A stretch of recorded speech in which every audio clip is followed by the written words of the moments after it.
श्रीमद् भागवत महापुराण। भगवान ऋषभ देव जी, जिनके 100 पुत्र, सबसे बड़े महाराज भरत जी, जिनके नाम से इस अजनाब वर्ष, अजनाब खंड को भारत देश कहा गया। भरत जी से सब जो छोटे पुत्र हैं सब महापुरुष हैं। 9 तो 9 खंड के राजा हुए और एक 9 योगेश्वर हुए और 81 याज्ञिक ब्रह्म ऋषि हुए। भगवान ऋषभ देव जी के पुत्र समस्त प्रजा को और अपने पुत्रों को भगवान ऋषभ देव जी उपदेश कर रहे हैं। बहुत ध्यान से सुनना चाहिए, परम मंगलमय उपदेश है। ऋषभ उवाच नायं देहो देह भाजां नृलोके कष्टान् कामानर्हते विद्भुजां ये तपो दिव्यं पुत्र कायेन सत्वं शुद्ध ध्येयस्मात् ब्रह्म सौख्यं त्वनन्तं महत्सेवां द्वारमाहुर्विमुक्ते तमो द्वारं योषितां संगं महान्तस्ते समचित्ताः प्रशान्ता विमन्यवः सुहृदः साधवो ये।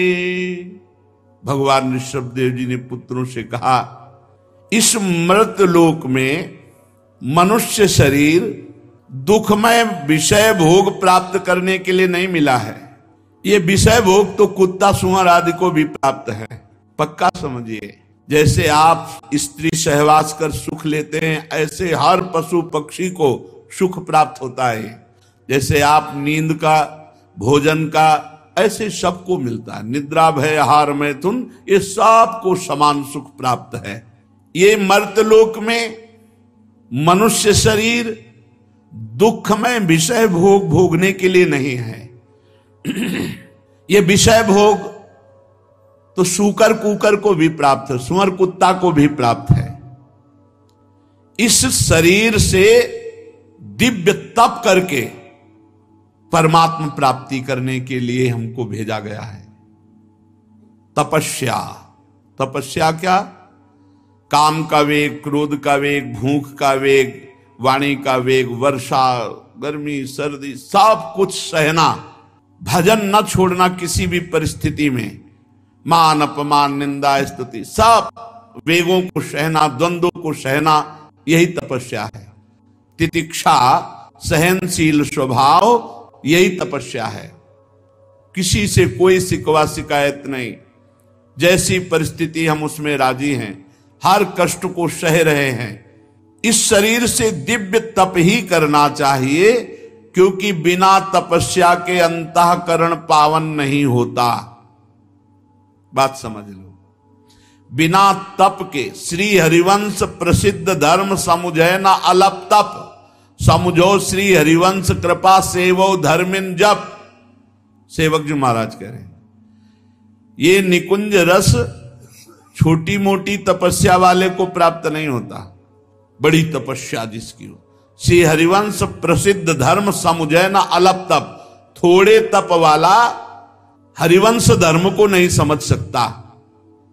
यद्यपि ये प्रसिद्ध धर्म है, प्रेम धर्म। समुझो श्री हरिवंश कृपा, हरिवंश कृपा से समझ सकते हो क्या? हरिवंश चंद्र जी ने कहा, श्याम श्यामा पद कमल संगी सिर नायो, तेन वचन मानत गुरुद्रोही निस्दिन करत आपनो भायो। तो इत व्यवहार न उत परमारथ बीच ही बीच जो जन्म गवायो, जो धर्मिन सो प्रीति करत नहीं, कहा भयो धर्मी जो कहायो। करो श्री हरिवंश उपासक संग, जो प्रीति तरंग सुरंग बहो। सेवक जी महाराज कह रहे, हरिवंश धर्म को छोटे तप वाला नहीं समझ सकता, महान तपस्वी समझ सकता है। तो महान तप क्या है? भगवत प्रेमी महात्माओं का संग, उनकी सेवा, उनकी आज्ञा में चलना, उनका सुमिरन करना। श्री हरिवंश प्रसिद्ध धर्म समुझे न अलप तप, समुझो श्री हरिवंश कृपा, क्या? सेवहु धर्मिन जप। जो रसिक जन है, भगवत प्रेमी महात्मा है, उनकी सेवा, उनका सुमिरन, उनकी आज्ञा पालन, इसी परम तप के द्वारा आप प्रेम धर्म को समझ पाएंगे, भगवत प्राप्ति कर पाएंगे। तो इस शरीर से दिव्य तप करना चाहिए, क्योंकि बिना तप के अंतःकरण पवित्र नहीं होता, और बिना अंतःकरण पवित्र हुए ब्रह्मानंद या भगवदानंद की प्राप्ति नहीं होती। शुद्धेद्यस्मात् ब्रह्म सौख्यम त्वनंतम, जहां अंतःकरण शुद्ध हुआ, अनंत सुख प्रदान करने वाले श्री भगवान का साक्षात्कार या ब्रह्मानंद, दोनों जो चाहे वो प्राप्त कर सकता है। महत सेवाम द्वारमाहुर विमुक्ते स्तमो द्वारम योषिताम संग संगम। महापुरुषों का संग ही सेवा, आज्ञा पालन, भगवत सुमिरन, इसमें रति प्रदान करता है, और इसी से मोक्ष या प्रेम की प्राप्ति होती है। और जो विषयी पुरुषों, कामी पुरुषों का संग है, उससे नरक की प्राप्ति होती है। महत सेवाम द्वार माहुर विमुक्ते तमो द्वारम योषिताम संग संगम। जो योषित, जो स्त्रैण हैं, जो कामी पुरुष हैं, ऐसे कामी और कामिनी का संग करने से नरक की प्राप्ति होती है। और भगवत प्रेमी महात्माओं का संग करने से सेवा सुमिरन स्वाध्याय भगवत आराधना में रति होती है, जिससे मोक्ष की प्राप्ति होती है या प्रेम की प्राप्ति होती है। महंतस्ते समचित्ता प्रशांता विमन्यवः सुहृदा साधवो। ये महापुरुष कौन है? जिनके संग से भगवत प्राप्ति हो जाती है, जिनके संग से मोक्ष प्राप्त हो जाता है। उन महापुरुष के लक्षण क्या हैं? बोले महंतस्ते समचित्ता, जिनका चित्त समता को प्राप्त हो गया है। मान अपमान में, दुख सुख में, अपने यहां तो तीसरी भूमिका में ही समता आ जाती है। शत्रु मित्र सम जानि, मान मान अपमान सम, दुख सुख लाभ नहानि, यह जो कृपा हरिवंश की। कृपा की तीसरी भूमिका में स्थिति आ जाती है। प्रथम भूमिका में मुख वर्णत हरिवंश, चित्त नाम हरिवंश रति, मन सुमिरन हरिवंश, यह जो कृपा हरिवंश की। हरिवंश शरणागत होकर निरंतर सुमिरन में मगन, ये प्रथम भूमिका। फिर व्यवहार में सब जीवन सो प्रीति, रीत निवाह तापनी, श्रवण कथन प्रतीति, यह जो कृपा हरिवंश की। दूसरी भूमिका, व्यवहार में सबसे प्रेम का व्यवहार, किसी से कोई बदले में चाह नहीं, और अपने वाणी जी के श्रवण कथन में दृढ़ विश्वास, दृढ़ प्रतीति, दृढ़ विश्वास। तीसरी भूमिका, शत्रु मित्र समझाने, दुश्मन में और मित्र में समान भाव। मान मान अपमान सम, मान में और अपमान में समभाव, लाभ हानि में समभाव, सुख दुख में समभाव। ये तीसरी स्थिति, तीसरी भूमिका जागृत हो गई। चौथी भूमिका, भगवत प्रेम में डूबे हुए रसिक महापुरुषों का निरंतर सानिध्य प्राप्त होना। नितिक धर्मिन संग, रंग बढ़त नित नित सरस। तो नित नित प्रेम अभंग, यह जो कृपा हरिवंश की। और पांचवी भूमिका में निरखत नित्य विहार, पुलकित तन, लीला में प्रवेश। महापुरुष कौन है? जो कृपा प्रकरण में तीसरी भूमिका है, वो समचित्ता नाम, किंचन मात्र किसी में कभी भी विषमता नहीं, ना किसी से राग, ना किसी से द्वेष, सब में एक अपने आराध्य देव को देखना, यही समता है। सर्वान वस्तुतया निरीक्ष परम स्वाराध्य बुद्धिर्मम, मेरे राधा वल्लभ लाल सब में विराजमान है। तो समचित्ता, प्रशांता, कैसी भी स्थिति आवे हृदय में हलचल नहीं होनी चाहिए, चाहे जितनी सुखद स्थिति हो या दुखद, वही शांत स्थिति, वही भजन परायण स्थिति। ये महापुरुषों के लक्षण है। सबके प्रति समान भाव, किसी भी परिस्थिति में उद्विग्न या क्षोभ ग्रसित ना होना, भगवत विस्मरण ना होना, हर समय भगवत स्मृति में डूबा हुआ शांत स्थिति। चाहे जितनी भयावह स्थिति हो, चाहे जितनी सुखद हो, ना सुखद में हर्ष है, ना भयावा में उद्विग्नता है, एकमात्र वो शांत स्थिति, शांताकारम। तो प्रशांता, परम शांत। फिर आगे विमन्यवः, विमन्यवः क्रोधहीन। कितना भी कोई गुस्सा दिलाए कभी गुस्सा ना। जब प्रशांत है तो उसमें गुस्सा आ ही कैसे सकता है। जो समचित्ता प्रशांता तो अपने आप स्थिति आ जाएगी। विमन्यवः, गोस्वामी जी मानो इसी की टीका कर रहे हैं। उमा जे राम चरण रत विगत काम मद को, निज प्रभु में देखें जगत तो केहि सन करही विरोध। सर्वत्र जब अपने भगवान को देख रहे तो किससे विरोध करेगा, किससे क्रोध करेगा। तो प्रशांता समचित्ता, जो सर्वत्र अपने प्रभु को देखता है, हर परिस्थिति में भगवत स्मरण परायण शांत रहता है और क्रोधहीन है। क्रोध कामना से आता है। जब हमारी कामना में बाधा पड़ती तो क्रोध जागृत हो जाता है, और जब कामना की पूर्ति होती तो लोभ जागृत हो जाता है। विमन्यवः क्रोधहीन, सुहृदः साधवो, ये जो सबका मंगल कैसे हो ऐसे स्वभाव वाला है, जिसका सदैव यही चिंतन रहता है कि सबका मंगल कैसे हो, वो महापुरुष है। जो समचित्ता, जो प्रशांता, जो क्रोध रहित विमन्यवः, और जो सुहृदः, सबका सुहृद है। सर्वभूत हिते रताः, सबका मंगल चाहता है, सबका हित चाहता है, सबका कल्याण चाहता है, सबका हित चिंतक। साधवो सदाचार परायण, चरित्र जिसका पवित्र है, ऐसे महापुरुषों का संग मोक्ष का खुला हुआ द्वार है। ऐसे महापुरुषों का संग निश्चित भगवत प्राप्ति करा देता है। जो समचित्त है, जो प्रशांत है, जो क्रोध रहित है, जो सबका हित मंगल सोचते रहते हैं, और जिनका चरित्र पवित्र है, निष्कलंक चरित्र है। ये वामई से कृत सौहृदार्था, जनेषु देहं भरवार्तिकेषु, गृहेषु जायात्मज रातिमत्सु, न प्रीतियुक्ता यावदर्थाश्च लोके। जो केवल मुझ परमात्मा में ही प्रेम करना, मेरा ही चिंतन करना एकमात्र जिनका पुरुषार्थ है, उन्हें महापुरुष कहते हैं। महापुरुष किसे कहते हैं? पीछे बताया, जो समचित्त हैं, प्रशांत हैं, क्रोध रहित हैं, सबका हित चिंतक करते हैं, और जिनका चरित्र पवित्र है, और जिनकी एकमात्र भगवान में स्थिति है। हर समय भगवान के चिंतन में जिनकी स्थिति है।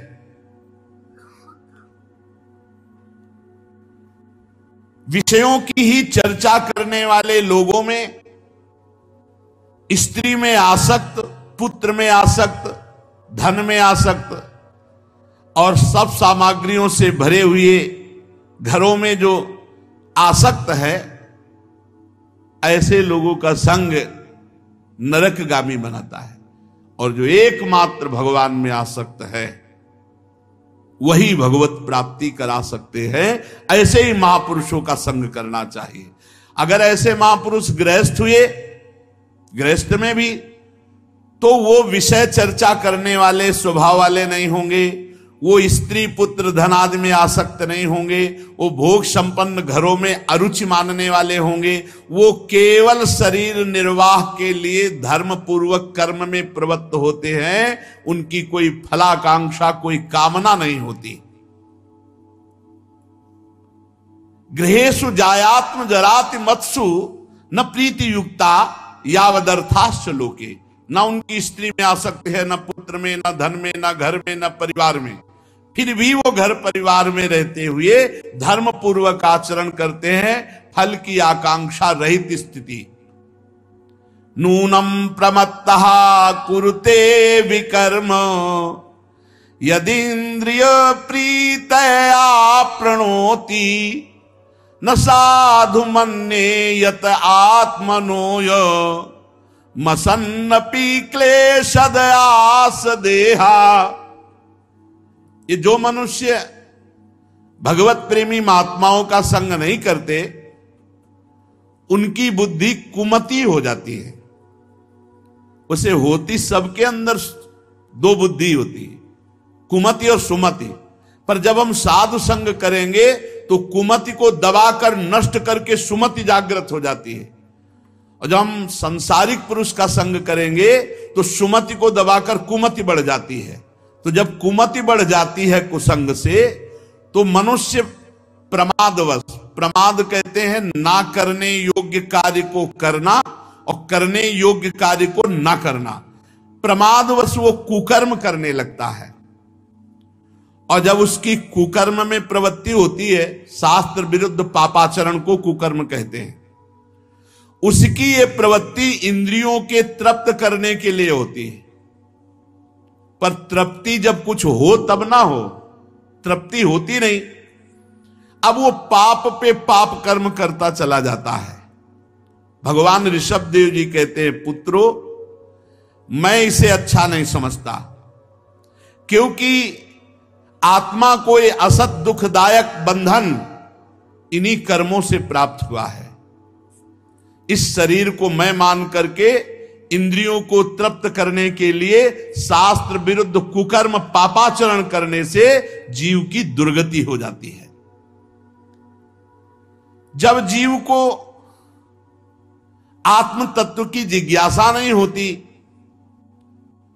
तब वो देहाभिमान वश रहता है, देह को ही अपना स्वरूप मानता, मैं मानता है।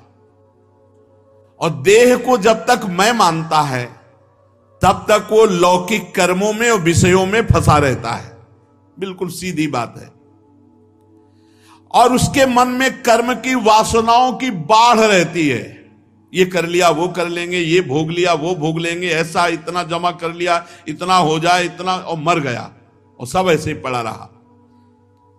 इसी से इसको जन्म मरण की प्राप्ति होती है। फिर समझिए, जिसको आत्म तत्व की जिज्ञासा नहीं होती, मैं कौन हूं, मेरा लक्ष्य क्या है, मैं यहां क्यों आया हूं, कब तक ये भटकता रहूंगा, तो उसे शरीर में मैं बुद्धि रहती है, आत्म जिज्ञासा ना होने के कारण। और शरीर में मैं बुद्धि होने के कारण वो इंद्रियों के भोगों में और कर्मों में फंसा रहता है। और उसके हृदय में बहुत सी कर्म वासनाएं, भोग वासनाएं, जिसके कारण बार बार देह बंधन, जन्म मृत्यु उसे प्राप्त होता है।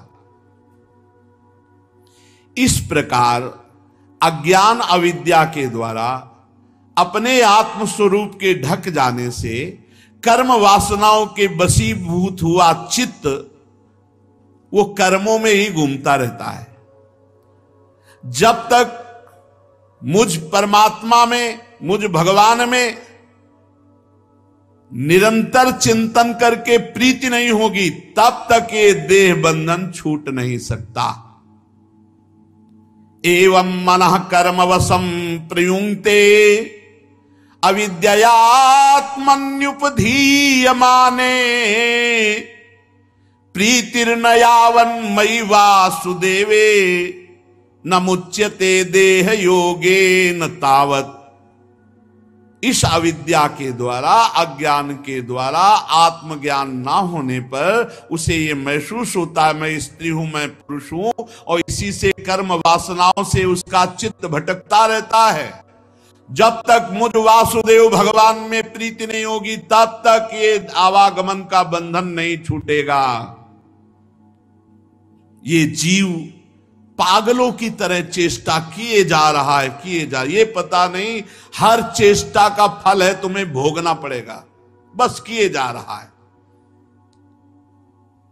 जब तक विवेक दृष्टि का आश्रय लेकर इंद्रियों को भोगों से नहीं हटाएगा, इंद्रियों की मांग को मिथ्या नहीं मानेगा, इंद्रियों की मांग को हम सत्य मानते हैं, सुखमय मानते हैं, तभी हमारे आचरण बिगड़ जाते हैं। जब हम इंद्रियों की मांग को मिथ्या माने, ये व्यर्थ फंसाने वाली मांग कर रही, जब तक विवेक दृष्टि का आश्रय लेकर इंद्रियों की चेष्टाओं को मिथ्या नहीं देखा, मिथ्या नहीं माना, तब तक उसे आत्मज्ञान की स्मृति नहीं होती और वो अज्ञानवश विषय प्रधान शरीर में, घर में, स्त्री में, पुत्र में आसक्त होकर तरह तरह के क्लेश उठाता रहता है।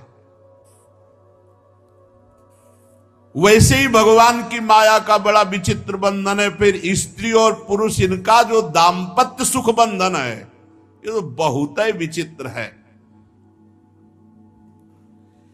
पंडित जन कहते हैं, ज्ञानी जन, कि जड़ चेतन की एक ग्रंथि तो बंधी है ही है, जो ना होने पर भी बहुत जोर की बंधी है, और ऊपर से और दाम्पत्य सुख की, स्त्री पुरुष की ऐसी आसक्ति प्रकट होती है भगवान की माया की।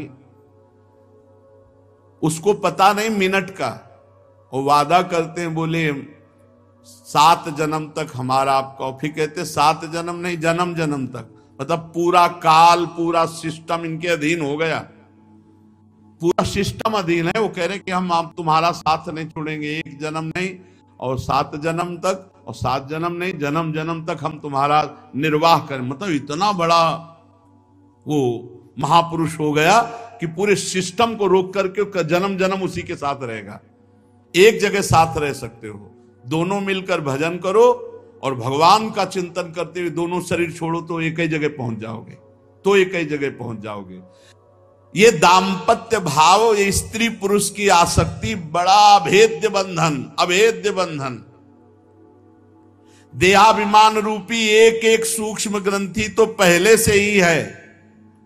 इसी कारण जीव को देह में, इंद्रियों में, घर में, खेती में, पुत्र में, स्वजन में, धन में मैं मेरापन हो गया। यही बंधन है, कुछ नहीं। अभी शरीर छूट जाए, कुछ नहीं तुम्हारा, कुछ नहीं।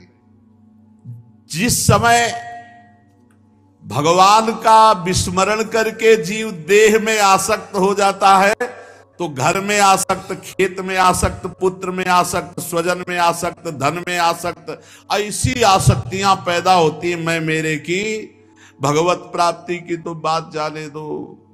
गांव गली में तुम देखो बैठ, यहाँ तो वृंदावन में ये तो भगवत धाम है, गांव गली में कहीं भगवत चर्चा नहीं, कोई भगवत प्राप्ति का लक्ष्य नहीं, बस वही रुपया पैसा, बेटा बेटी, वही बस, यही भगवान की प्रचंड माया।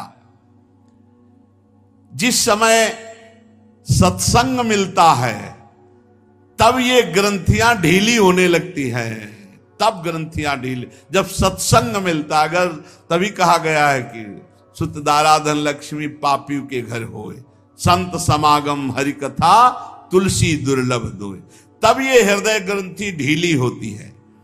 उसी समय ये जितने बंधन है सब काटने को दौड़ने लगते हैं। कहां भाग के जाऊं, कैसे क्या करूं, कैसे हमें पिंड छूटे और भगवत प्राप्ति हो, ये अंदर भाव।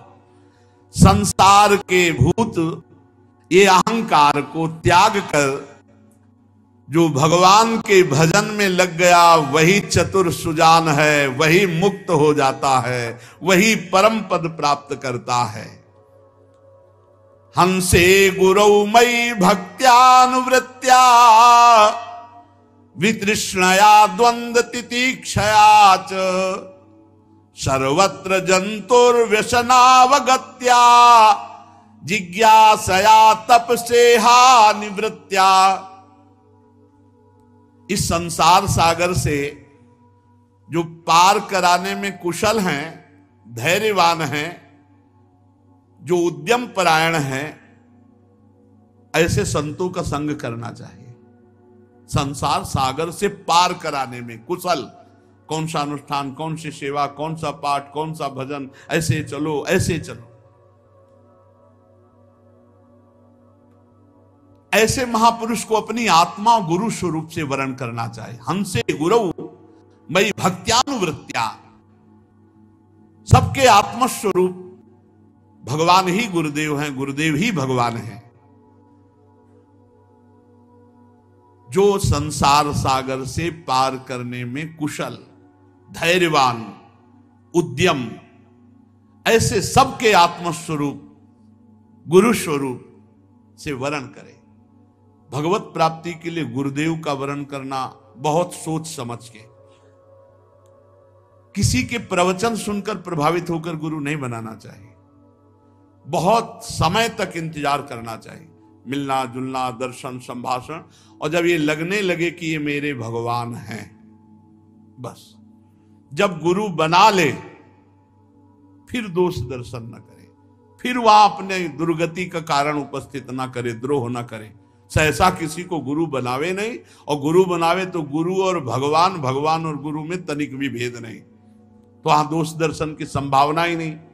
हंसे गुरौमयी भक्त्यानुवृत्त्या वितृष्णया द्वंद्व तितिक्षया च, मुझ गुरु स्वरूप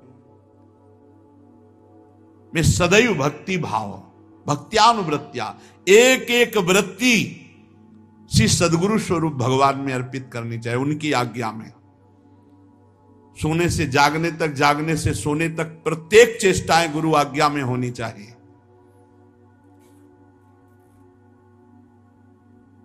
भगवान की प्राप्ति गुरुदेव की कृपा से है, गुरु कृपा ही केवलम। गुरुदेव ही भगवान है, भगवान ही गुरुदेव है। उनकी आज्ञा में जीवन समर्पित कर दे वो धन्य भाग, कोई बिरला ही होता। मनमानी तो पूरा सृष्टि चल रही, गुरु मानी कोई बिरला ही होगा, और जो गुरु मानी होगा वो भगवत परायण होगा। सर्वत्र जंतुर व्यसनावगत्या जिज्ञासया तप सेहा निवृत्त्या, मत कर्म भीर मत कथया च नित्यम, मत देव संगाद गुण कीर्तनान में, निर्वैर साम्योपसमेन पुत्रा, जिहासया देह गेहात्म बुद्धि। मेरे परायण हो जाए और भोगों की तृष्णा का त्याग कर दे। भोगे हुए भोगों का जो स्मरण होता है और फिर भोगने की इच्छा होती है, उसी का नाम तृष्णा है। मेरे परायण रहे, तृष्णा का त्याग कर दे, सुख और दुख में समान भाव रहे। हर योनि में दुख उठाना पड़ता है, तो ये जो हमें मनुष्य देह मिली, इसमें हम दुख भोग कर पवित्र हो रहे हैं। भोगना चाहिए, घबराना नहीं चाहिए दुख से। जितना दुख मिलेगा उतना ही हम पवित्र होकर भगवान की तरफ बढ़ रहे हैं। तत्व जिज्ञासा से, तपस्या से, सकाम कर्मों के त्याग से, मेरे लिए ही कर्म करने से, मेरी कथाओं को रोज सुनने से, मेरे भक्तों के संग मेरा नाम कीर्तन करने से, किसी से भी सृष्टि में वैर ना करने से, समता से, शांति से, शरीर घर आदि में मैं मेरेपन भाव को त्यागने की इच्छा से, रोज शास्त्र स्वाध्याय से, कुछ समय एकांत सेवन से, प्राण इंद्रिय और मन के संयम से, शास्त्र और संत पुरुषों के वचन सुनकर उनमें यथार्थ बुद्धि रखने से, पूर्ण ब्रह्मचर्य से, कर्तव्य कर्मों को निरंतर सावधान होकर करने से, मौन से, मेरी ही सत्ता देखने से, अनुभव ज्ञान सहित तत्व विचार से, योग साधना से, इन सब साधनों से जो वर्णन किए गए, अहंकार का नाश हो जाता है और लिंग शरीर लीन हो जाता है वो मोक्ष पदवी प्राप्त कर लेता है। कोई साधन पकड़ लो, इतने साधन बताए भगवान ऋषभ देव जी ने। पहली बात, संत महापुरुषों का संग मोक्ष प्रदान करने वाला, कामिनी कामी विषयी पुरुषों का संग नरक प्रदान करने वाला।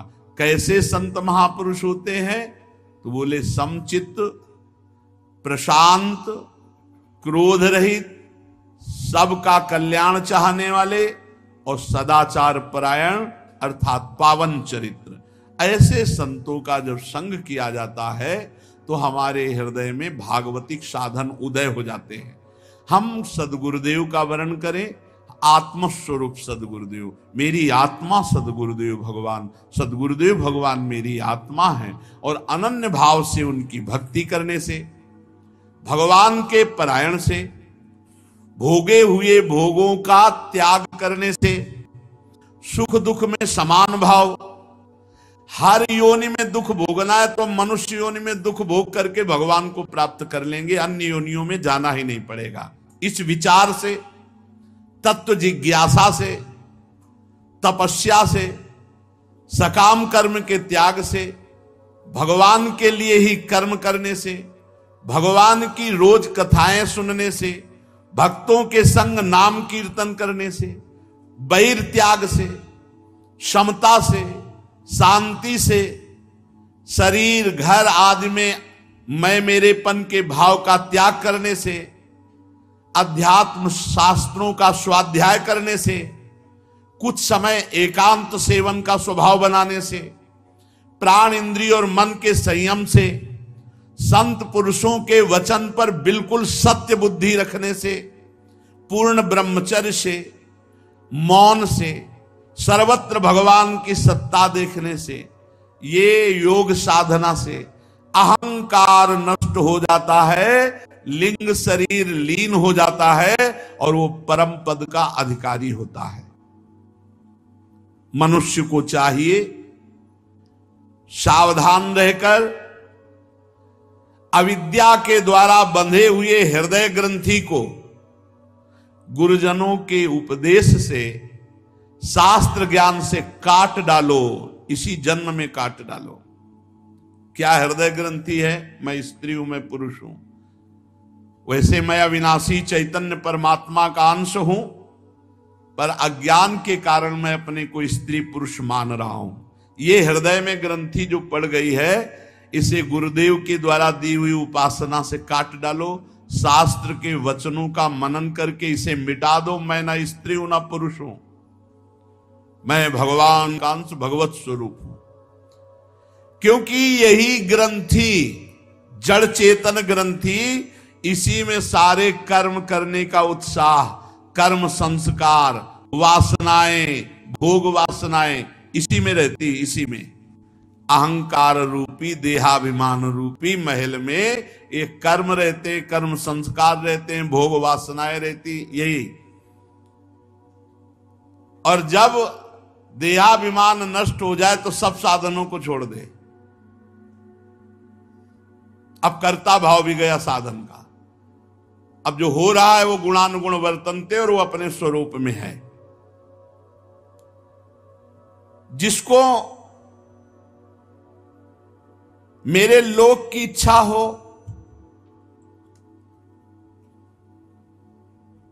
अथवा मेरे अनुग्रह प्राप्ति को परम पुरुषार्थ मानता हो, तो मेरी इस आज्ञा का पालन करे। ऋषभदेव भगवान आज्ञा कर रहे हैं कि मेरे परम पद को प्राप्त करना, मेरी कृपा को प्राप्त करना, तो मेरी आज्ञा का पालन करना। वही राजा राजा है जो अपनी प्रजा को भगवान के भजन में लगा दे। ये बात समझना है। पुत्रांश्च शिष्यांश्च नृपो गुरुर्वा मल्लोक कामो मदनो ग्रहार्थः इत्थं विमन्युरनुशिष्य दत्त ज्ञान न योजयेत कर्मसु कर्म मूढ़ाम। यदि राजा हो तो अपनी प्रजा को यही उपदेश करे कि भगवान का भजन करते हुए अपने कर्तव्य कर्म का पालन करो, इसी जन्म में भगवत प्राप्ति कर लो। यदि गुरु हो तो अपने शिष्य को यही शिक्षा दे कि अपने कर्तव्य का पालन करते हुए निरंतर भगवान का भजन करो, नहीं तो इस जीवन का कोई लाभ नहीं है। यदि पिता हो तो अपने पुत्रों को यही शिक्षा दे। अज्ञान के कारण यदि शिष्य अपने गुरु के अनुसार न चलकर कर्मों को परम पुरुषार्थ माने तो उन पर ज्यादा क्रोध न करे, समझा बुझाकर फिर उनको लावे और संसार के अंधकूप में ना गिरने दे, उन्हें भगवान तक पहुंचावे। गुरु वही है जो भगवत प्राप्ति करा दे, पिता वही है जो भजन में लगावे, राजा वही है जो अपनी प्रजा का कल्याण कर दे। उन्हें विषयासक्ति युक्त काम कर्मों में फंसने न दे, डांट के फटकार के दुलार के जैसे माने वैसे। जैसे कोई अंधा पुरुष किसी अंधे कुएं के मार्ग में गिरने जा रहा हो तो नेत्र वाला उसे कैसे गिरने देगा, आगे जाके दौड़ के बचाएगा। ऐसे गुरु अपने शिष्य को, पिता अपने पुत्र को, राजा अपनी प्रजा को बचाए, संसार रूपी अंधे कुएं में ना गिरने दे, उन्हें भगवान के भजन में लगाकर उनका कल्याण करे। ये संसारी लोग नहीं जानते कि अपना सच्चा कल्याण किस बात में है। ये लोग तो इतना जानते हैं कि ये भोग मिल जाए, ये रुपया मिल जाए, ये पद मिल जाए, जमीन मिल जाए, बस इतना। इनको पता नहीं है कि सच्चा कल्याण किस बात में है। ये लोग तो क्षणिक सुखों में, कुछ चंद रुपयों में भारी बैर ठान लेते हैं, एक दूसरे की हत्या कर देते हैं। ये विषय भोगों के लिए प्रयत्न करने वाले मूर्ख लोग हैं। इनको नरक न जाने दे, इनको दुखों की प्राप्ति के मार्ग में न जाने दे, घेरे इनको प्यार से, दुलार से, डांट फटकार के जैसे बने, इन्हें भगवान के मार्ग में लगावे। और जो मूर्ख बिल्कुल ही बात नहीं मानते तो फिर अन्योन्य वैरः सुख लेस हेतो रनंत दुखम चन वेद मूढ़ा। इन मूर्खों को, मूढ़ों को बोले जहां सुख का लेस भी नहीं, ऐसे घोर दुख में नरक की प्राप्ति होती है। बचा ले, इन प्राणियों को बचा ले। भगवान ऋषभ देव जी उपदेश करते हैं, कस्तम स्वयं तदभिज्ञो विपश्चित अविद्यायामंतरे वर्तमानम दृष्ट्वा पुनस्तम सघृणा कुबुद्धिम प्रयोजयेदुत्पथगम यथांधम। गुरुर्न सस्यात् स्वजनो न सस्यात् पिता न सस्यात् जननी न सस्यात् दैवं न तत्स्यान्न पतिश्च सस्यान् न मोचयेद्यः समुपेत मृत्युम इदं शरीरम मम दुर्विभाव्यम सत्वं हि मे हृदयं यत्र धर्मः पृष्ठे कृतो मे यद धर्माराद अतो हि मां वृषभं प्राहुरार्या। तस्मात् भवन्तो हृदयेन जाताः सर्वे महीयान् सममुं सनाभम् अक्लिष्ट बुद्ध्या भरतं भजध्वं शुश्रूषणं तद्भरणं प्रजानां। जैसे गड्ढे में, दलदल में कोई गिरने जा रहा हो तो आंख वाला पुरुष उसे गिरने नहीं देगा, उसे बचा लेगा। वैसे ही ये अज्ञानी जन अविद्या में फंसकर पाप कर्म की ओर, दुख की ओर जा रहे हैं। कौन ऐसा दयालु संत होगा जो इनको बचाए ना? जानबूझकर उसे कौन गिरने वाले मार्ग में जाने देगा या जाने की प्रेरणा करेगा। इसलिए वही गुरु गुरु है जो अपने शिष्य को भगवत संबंधी उपदेश करके मृत्यु की फांसी से बचा ले।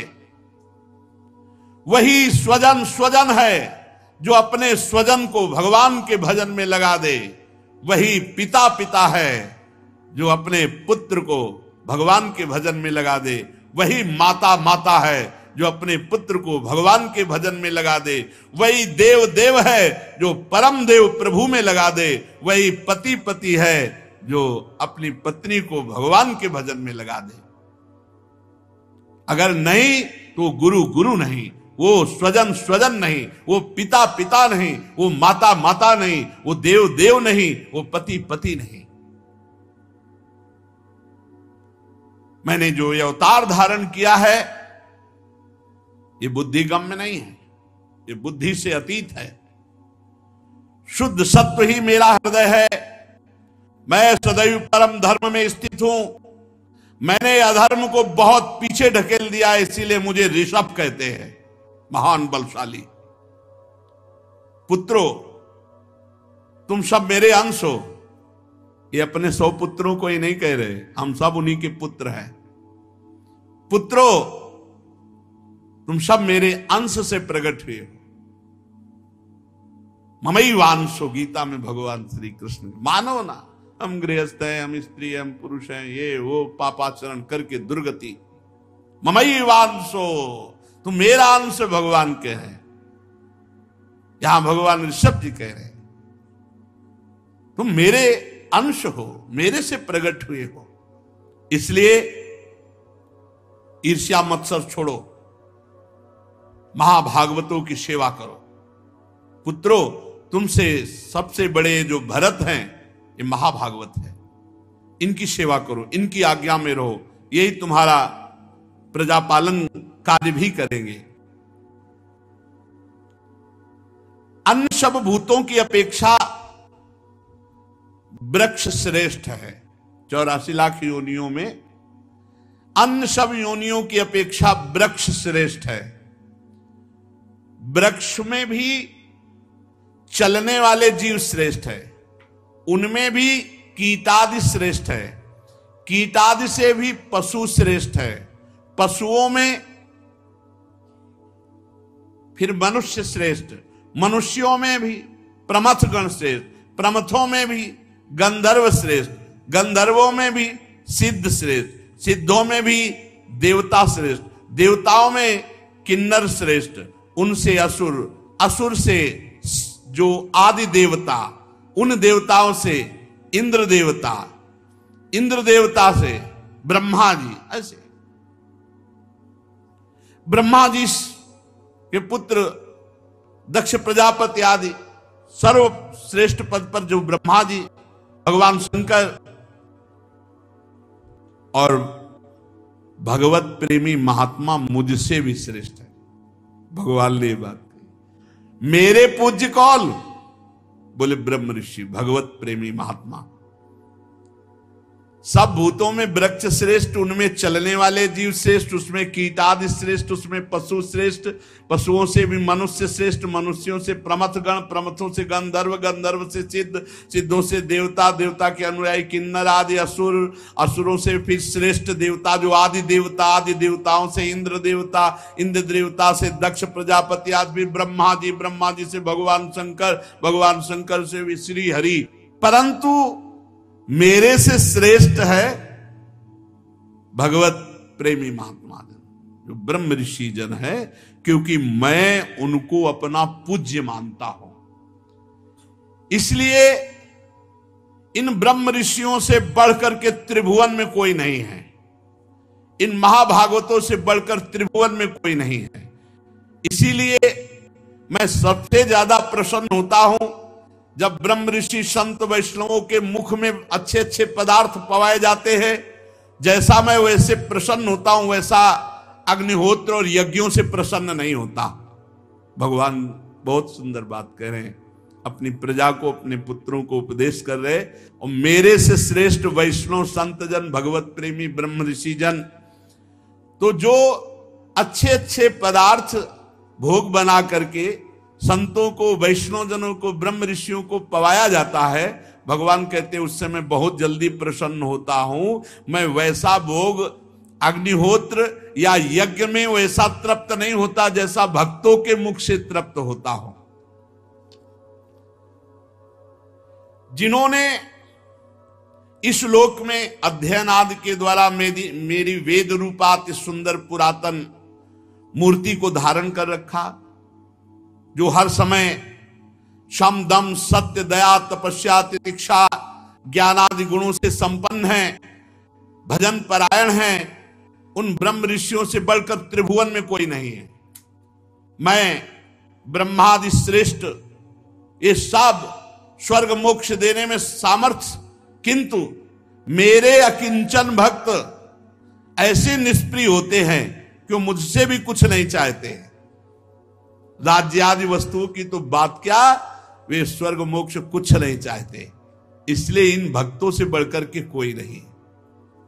मत्तोप्यनन्तात् परतः परस्मात् स्वर्गापवर्गाधिपतेर्न किंचित येषां किमुष्यादितरेण तेषा मकिंचनानां मयि भक्ति भाजाम। भगवान कहते हैं मैं स्वर्ग मोक्ष सब कुछ देने में समर्थ हूं, पर मेरे अकिंचन भक्त मेरे से भी कोई चाह नहीं रखते। ये राज्य आदि भोगों की तो बात जाने दो। इसलिए सर्वश्रेष्ठ त्रिभुवन में मेरे अकिंचन भक्त है। जो अकिंचन भक्तों की सेवा करता है मैं बहुत जल्दी, अकिंचन उसे ही कहते हैं जिनकी जीवन में प्रभु के सिवा और कोई नहीं। अकिंचन में कोई गरीब या ऐसे फटे पुराने कपड़े ऐसी पहचान नहीं। अकिंचन अम्बरीश जी को भी कहते हैं, चक्रवर्ती सम्राट, लेकिन जो प्रभु के सिवा जिनका कोई नहीं, आंतरिक, वही अकिंचन, पूरा भला परिवार है। अकिंचन हृदय का विषय है। तुम संपूर्ण चराचर भूतों को मेरा इस शरीर समझकर शुद्ध बुद्धि से पद पद पर उनकी सेवा करो, मेरे भक्तों की सेवा करो। यही मेरी सच्ची पूजा है। मैं इससे बहुत जल्दी प्रसन्न होता हूं। ये बात समझनी होगी। मन, वचन और दृष्टि और इंद्रियों की चेष्टाओं से साक्षात मेरी समस्त साधना का फल होगा मेरे भक्तों का पूजन, चराचर जगत का पूजन। अगर मुझे नहीं प्रसन्न कर पाया तो इस महामोह में काल पास से वो अपने को छुड़ा नहीं सकता, चाहे जितना साधन कर ले। मेरी प्रसन्नता से ही वो खुला कह दिया। भगवान ने खुला कहा, दैवी हेसा गुणमयी मम माया दुरत्तया मामेव ये प्रपद्यन्ते माया में ताम तरंतिते। ये गुणमयी माया को पार करना बड़ा कठिन है, मेरी शरण में हो जाओ, मैं पार कर दूंगा। तो यहां भगवान ऋषभ देव जी कहते हैं कि यदि आप मेरी शरण में होकर मेरी बात मान लो कि भक्तों का पूजन करो, भक्तों का सेवन करो, भक्तों का संग करो, चराचर जगत को मेरा साक्षात स्वरूप समझो, तो मैं प्रसन्न हो जाऊंगा। मैं प्रसन्न हो गया तो तुम्हें इस मृत्यु पाश से मुक्त कर दूंगा। और अगर मैं प्रसन्न नहीं हुआ तो बिना पुमान ये महाविमोहात कृतांत पाषाण विमुक्त मीसेत। जब तक मैं प्रसन्न नहीं होता तब तक तुम्हें कोई महाविमोह से, इस महामोह से, काल में पास से तुम्हें कोई छुड़ा नहीं सकता। श्री सुखदेव जी कहते हैं, हे राजन परीक्षित, भगवान ऋषभ देव जी के पुत्र यद्यम स्वयं भगवदाकार स्थिति को प्राप्त महापुरुष थे, तो भी लोगों की शिक्षा देने की उद्देश्य वृत्ति से महाप्रभावशाली परम सुरत भगवान ऋषभ देव जी ने ऐसा उपदेश किया। भगवान ऋषभ देव जी के 100 पुत्रों में भरत सबसे बड़े थे। वे भगवान के परम भक्त और भगवत भक्तों की भी सेवा करने वाले थे। ऋषभ देव जी ने पृथ्वी का पालन करने के लिए महाराज भरत जी का राज्याभिषेक किया और उपशमशील निवृत्ति परायण महामुनियों की भक्ति ज्ञान और वैराग्य रूप परमहंसोचित धर्मों की शिक्षा देने के लिए आप विरक्त हो गए। केवल शरीर मात्र परिग्रह, सब कुछ छोड़ दिया, केवल शरीर, दिगंबर हो गए, नंग धड़ंग सब छोड़ दिया। वस्त्रों का त्याग करके सर्वथा दिगंबर हो गए, बाल बिखेर लिए, पागलों का सा वेश कर लिया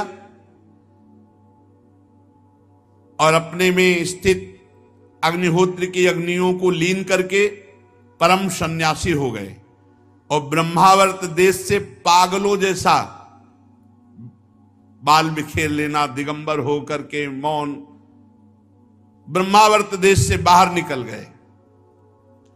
वो सर्वथा मौन, जडांध मूक बधिर पिशाचोन्मादक वद अवधूत वेशो भी भाष्यमाणोपि जनानाम गृहीत मौन व्रतस्तूष्णीम बभूव। वह पूरे मौन का मतलब किसी भी तरह बात न करना, ना अच्छी न बुरी न भागवतिक न प्रापंचिक। जडांध, जड़ पुरुष, अंधे पुरुष, बहरे पुरुष, गूंगे पुरुष, पिशाचवत पागलों की सी स्थिति, ऐसे अवधूत शिरोमणि अपने को बनाकर विचरने लगे। भगवान ऋषभदेव महाराज भरत को राजगद्दी पर बिठा दिया। अब वो कभी नगरों से निकलते, गांवों से, कभी किसानों की बस्तियों से, बगीचों से, पहाड़ों से, जहां जैसे शरीर चल रहा है बस चल रहा है। रास्ते से निकलते तो जैसे हाथी को मक्खियां सताती है, ऐसे ही मूर्ख लोग जान नहीं पाए कौन है। कोई ईंट मारता, कोई गाली देता, कोई जैसे पागल, अब नंग धड़ंग दिगंबर वेश, ऐसे लोग बहुत तंग करते। देखो, कोई धमकी देता, कोई मारता, कोई पेशाब करता, कोई थूक देता, कोई ईंट मारता, कोई धूल फेंकता, कोई पकड़ करके उनके मुख के सामने अधोवायु छोड़ता, कोई बड़ी गालियां देता, कोई मार मार करके तिरस्कार करता। ये है, ये विचरण में सब मिलता है। अकेले गंगा किनारे जैसे विचरण किए ना, तो ये जीवन में काफी सामग्री मिली है, मिलती है। भगवान देते हैं, परिपक्व करने के लिए देते हैं, तभी वो स्थिति परिपक्व होती है। भगवान ऋषभदेव इन बातों पर बिल्कुल ध्यान न देते, बस यही कि ये भ्रम है, ये भ्रम है, मैं शरीर नहीं हूं, ये सब भ्रम है, एक स्वप्न है, ये सत्य नहीं है। मिथ्या शरीर में उनकी अहमता ममता तनिक भी नहीं थी, इसीलिए धूल फेंकना, पेशाब कर देना, मारना पीटना, ये सब शांत भाव से सहे, सब शांत। बड़ा कठिन है, बड़ा कठिन है सहना। कहना बात अलग है, जब चार थप्पड़ और गालियां पड़ती हो, कोई कारण नहीं, अकारण ऐसे मार रहा है कोई, तो उस समय आपका विचार क्या चल रहा है, क्या विचार चल रहा है? भगवान ऋषभ, ये सब भ्रम है, ये सब असत्य है, ये सब मिथ्या है। वे कार्य कारण रूप संपूर्ण प्रपंच के साक्षी होकर परमात्मा स्वरूप में स्थित, इसलिए अखंड चित्तवृत्ति से बिना कोई बचाव पक्ष किए सबके बीच से निकलते। कभी गांव से निकल ले, कभी पहाड़ से, कभी जंगलों से, शरीर की कोई रक्षा नहीं, जब जैसा प्रहार हुआ उसे सह लिया, गर्मी सर्दी भूख प्यास सब। यद्यपि अभी तक तो बहुत सुकुमार स्थिति में रहे, चक्रवर्ती सम्राट, बड़ा तो रूप तो छिपता नहीं, बड़ा सुंदर रूप, चौड़ी छाती, लंबी लंबी बाहें, मुख की बनावट बड़ी सुकुमार, पर अद्भुत वेश, और नेत्र तो कमल दल जैसे, कुछ लालिमा लिए हुए, संताप हारणी दृष्टि, बड़े सुंदर कान, कपोल, नासिका। तो कभी कभी इस रूप को देखकर कई लोग मोहित भी हो जाते, पीछे चलते कहते कि हमें तो लगता है पागल नहीं, पर बिल्कुल मौन, किसी की तरफ देखना नहीं, कोई बोल रहा है तो सुनना नहीं। तभी ऊपर लिखा जडांध मूक बधिर पिशाचोन्मादक वद अवधूत वेशो विभास्यमाणोपि जनानाम गृहीत मौन व्रतस्तोषणिम बभूव। गंगा किनारे ऐसे संतों के दर्शन हुए, ऐसे संतों के दर्शन, बहुत कृपा, एक से एक महापुरुष, एक से एक महापुरुष। घुंघराली जो लटें थी अब वो जटा के रूप में हो गई। अवधूतों के शिरोमणि भगवान ऋषभ देव जी धूल धूसरित मलिन देह विचरण कर रहे। भगवान ने फिर बीभत्स वृत्ति धारण की, घृणास्पद वृत्ति, बीभत्स वृत्ति, लोग नजदीक ही ना जाए ऐसा रूप, भयावना, घृणास्पद। फिर इसके बाद अजगर वृत्ति, लेट गए, चलना ही, अब जो आ जाए सो आ जाए, खाने को ना मिले तो। ये वृत्ति है परमहंसों की, महापुरुषों की। एक महापुरुष अगर पुराने इनमें से हो तो यहाँ चौराहे पे पड़े रहते थे भगवान दास जी महाराज, उनको पागल से ज्यादा किसी ने कुछ नहीं समझा, और वो सिद्ध महापुरुष अवधूत वृत्ति को प्राप्त महापुरुष थे। पूरे लक्षण उनमें थे, पूरे लक्षण। फटा पुराना कपड़ा कभी पहने, कभी पूरे दिगंबर चौराहे पे पड़े, पूरी वर्षा हो रही है ऐसे ही पड़े, सर्दी के समय ऐसे ही पड़े, कोई कंबल उड़ा गया, कोई कंबल उठा ले गया, बड़ी अच्छी स्थिति थी। इनमें से किसी ने देखा है भगवान दास जी को?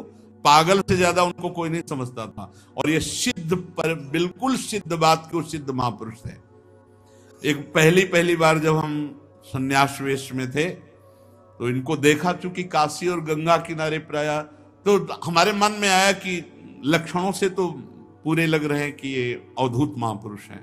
तो राधा रमण जी से हमें कुलिया मिली, बस उसको कमंडल रखते थे, कमंडल में रखा, और मन में आया कि हे राधा रमण जी, यदि ये सत्य सिद्ध महापुरुष इस स्थिति को प्राप्त हैं तो हमारे कमंडल को खोलें और ये कुलिया से आपका प्रसाद ले। बस हमारा संशय नहीं था, पर लोगों के कहने से ऐसा लगता था नहीं पागल तो नहीं, तो सिद्ध पुरुष है। आपसे सत्य कह रहे, बीच रमण रेती में एक पेड़ था, चबूतरा था, जो पूर्व के जन है वो जानते हैं, वो रोड बनने पर हट गया, उसी पे उस दिन बैठे मानो इंतजार कर रहे हो, नंग धड़ंग ऐसे, बिल्कुल सरल भाव से आए, गले में हाथ डाला और बंगाली भाषा में कुछ बोले। बंगाली शरीर था, अब हमें बंगाली आती नहीं, क्या बोले हमें पता नहीं। और हमारा कमंडल खोला, कुलिया निकाली, ऐसे 2 बार चाटा, उसमें रखा और ढक्कन बंद किया, और बस उसी समय साष्टांग दंडवत की। किसी से प्रमाण की जरूरत नहीं, राधा रमण जी ने प्रमाण दिया, वो सिद्ध महापुरुष थे। ऐसी अवधूत चर्या, बिल्कुल यथावत, बिल्कुल यथावत। महापुरुष के बिना ऐसा, पूरी वर्षा हो रही, दिगंबर ऐसे पूरे ऐसे, सर्दी में कम्बल उड़ा गए, 1-2 कुत्ते भी आसपास सो रहे कम्बल में, वो भी सो रहे वैसे। कुछ दिन तो यहां लिखा भी रहा है भगवान दास चौराहा। फिर तो इसके बाद भगवान ऋषभ देव जी ने अजगर वृत्ति धारण की, सो शेष चर्चा आगे। श्री राधा वल्लभ लाल की।